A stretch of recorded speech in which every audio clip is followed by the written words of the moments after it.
Thanks for joining me on Joe for Jeff. I'm Jeff, and today I wanted to talk about a movie from 2013 called Jebidiah's Axe. It's about a man named Jebidiah and his axe. Here's the trailer.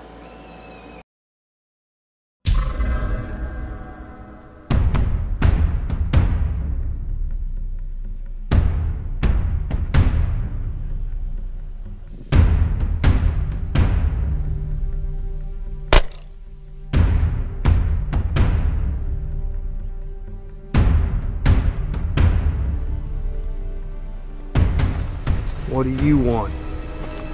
It's the taxes. You haven't paid taxes on this land for 5 years. Broke my back on this land and there ain't no one gonna chase me off. It's my property. Stay off my land. All right, Jebidiah. It's your move.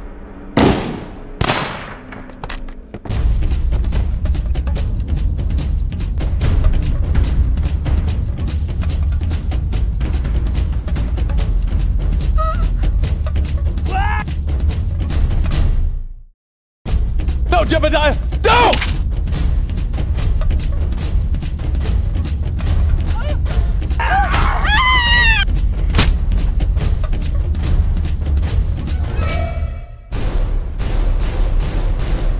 I told you to stay off my land.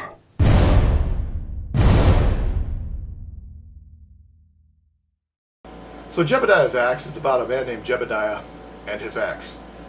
Jebidiah is a man of the land who lives in the middle of the woods. Lives in a small trailer, doesn't bother anybody, except the wife he killed a year ago, but you don't talk about that.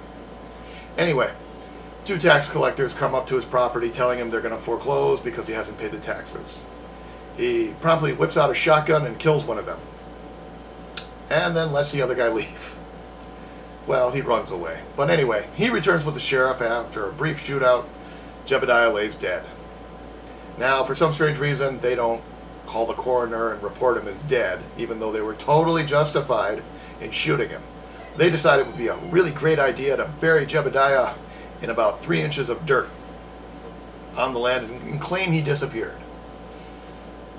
I don't know why, but anyway, we cut to about a month later when 4 of the oldest teenagers I've ever seen are driving up to look at the property. They stumble across the property, they're looking around, they find Jebidiah's grave because somebody put a gravestone on it.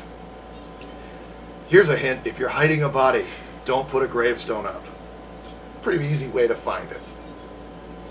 Now the 4 people are talking about buying the property and they've come up and they're looking around. They go back to town, they talk about the grave they found. The realtor goes to the sheriff panics. So they're going to go up and they're going to dig up the body. Now why they just didn't bury it deeper and not mark the grave is never really explained. But let's start with the 4 people who are looking at the property. One of them is dressed like a dad going through a midlife crisis. He looks to be like 45, recently divorced, and trying to prove to his kids that he's still hip. He's got the Beats by Dre headphones, he's got the skull cap, the little millennial glasses that they all wear, and lots of bracelets. And he's also wearing skinny jeans. Thankfully, he's the first to die.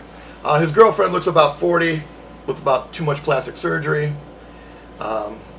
Driver is probably the ginger, is the only decent character. And then his girlfriend, who is the final girl, lead actress. What makes her so annoying is the fact that she has the most dialogue, and she has the worst accent ever. It is obvious English is not her first language. I didn't understand why they would give the lead actress to an actress who can barely speak English. You have to listen to her accent all the time. And it would be okay if she could act, but seeing somebody act badly with a terrible accent is just kind of draining. So anyway, as they're walking around the property, it starts getting dark, and lo and behold, Jebidiah wakes up from the grave.